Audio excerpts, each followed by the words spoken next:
अस्सलाम वालेकुम। मोहम्मद सिद्दीक मिठवार बाबा आला। मौजू कहाणीअ जो नालो डपु ऐं ञुञ। डपु जानी माली नुक़सान, घाटो थियणु, शराब, भउ, ख़ौफ़। ञुञ जानी माली फ़ाइदो नफ़ो थियणु, ढ भलाई उम्मीद, जुञ शराब। पाठ नंबर 61। हज़रत इब्राहिम अलैहिस्सलाम जिन जी उमिरि 175 साल हुई। हज़रत नूह अलैहिस्सलाम जिन जो ॿेड़ो उन जी डेघ 80 अठ हुई, उन जी वेकर 508 हुई, उन जो उमक मठाई 80 अठ हुई।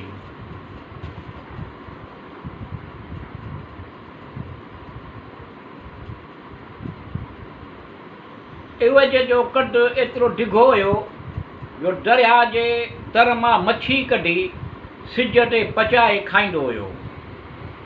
ज़ुल्करनैन हज़रत नूह अलैहिस्सलाम खां पोइ पहिरियों बादशाह हुयो। सभई मुल्क उन जे सुल्तनत मशरिक़ मग़रिब ताईं हुई। पैगंबरनि, नबियनि, रसूलनि खे शैतान तकलीफ़ ॾियण जी कोशिशि कंदो हुयो। शैतान उन्हनि खे तकलीफ़ ॾींदो हुयो। अहिड़ी तरह पैगंबर, नबियनि, रसूलनि जे उम्मत में फितनो फ़साद कराईंदो हुयो, माण्हुनि खे गुमराह कंदो हुयो। हज़रत नूह अलैहिस्सलाम जे ज़माने में 2 फितनो कंदा हुआ। फ़नीतहोज़ ख़ज़ाम। हज़रत इब्राहिम अलैहिस्सलाम जे ज़माने में 2 फितना कंदा हुआ। कमेल रद्दाम हुआ। ईअं हुयो। हज़रत मूसा अलैहिस्सलाम जे ज़माने में 2 फितना कंदा हुआ। सामरी मरकबा हुया। हज़रत ईसा अलैहिस्सलाम जे ज़माने में घणो फितनो 2 ॼणा कंदा हुआ। मौलूस मरेसिया हुआ। ईअं ॾियो। बहितरीन मोहतरमा औरतूं बिश्तर 4 आहिनि। हज़रत ख़तीजा बिन्त ख़ुवैलिद, हज़रत फ़ातिमा ज़ोहरा, हज़रत मरियम दुख़्तरानी इमरान ऐं हज़रत आसिया बिन्त मज़ान फ़िरौन जी घरवारी। हज़रत अब्दुल्ला बिन कलाबा नाले हिकु शख़्स हुयो। उन जो उठ विञाइजी वियो हुयो। उन खे ॻोल्हण लाइ निकितो। इहो उन जे अडनि जे झंगलनि में, बयाबाननि में पियो ॻोल्हींदो हुयो। उनखे उन्हनि बयाबाननि में हिकिड़ो शहरु नज़र आयो जंहिंजे चोतरफ़ दाइरो हुयो। चइनी पासनि में घर तमामु घणा अलम बुलंद हुआ। ईअं हुयो। वेझो पहुतो शहर जे सम्झियाई उते आबादी हूंदी, उतां उठ जे बारे में ख़बरचार वठां। ईअं ॾियो। पर कंहिंखे बि उन शहर में अंदरि वञणु कंहिंखे बि कोन ॾिठो।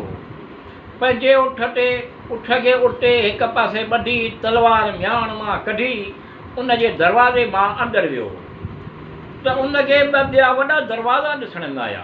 उहे एॾा वॾा दरवाज़ा दुनिया में हिन कॾहिं बि कोन ॾिठा हुया। उन दरवाज़नि जूं काठियूं निहायत ख़ुशबूदार हुयूं। याकूट, ज़मरद ॻाढ़ाण माइल हुयो जंहिंजी रोशनीअ सां सभई घर रोशन हुया। इहो ॾिसी हिनखे निहायत तइजुब थियो।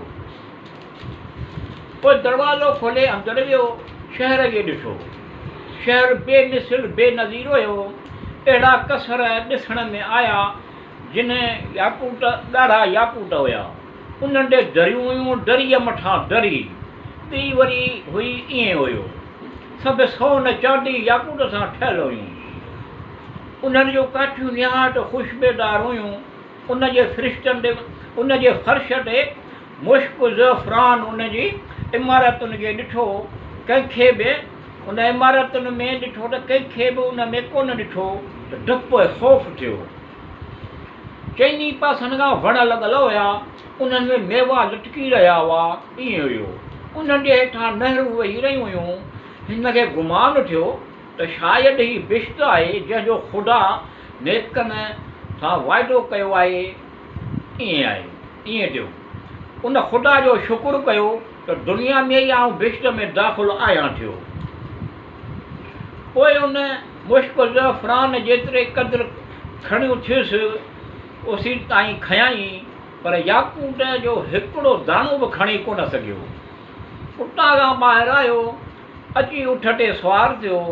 जंहिं राह रस्ते खां आयो हुयो उन ई राह रस्ते खां वापसि अची यमन में पहुतो। उते मुश्क ज़फ़रान जो गोलियूं तयारियूं ॾेखारियूं ऐं जेकी कुझु ॾिठो उहो बयानु कयो। उन मोतने खे खपायो। हीउ एतिरो त मशहूरु थियो जो इहा ख़बर अची मुआविये ताईं पहुती ऐं उन वरी सना खे कासिद मोकिलियो।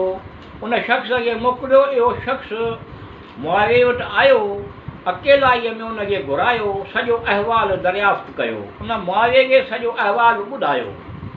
मुआविये कैबल अहबार खे सॾायो, पुछियो तो अहिड़ो शख़्स ॿुधो आहे या किताबनि में आहे ॾिठो जो दुनिया में अहिड़ो शहरु आहे जेको सोन चांदीअ सां आहे।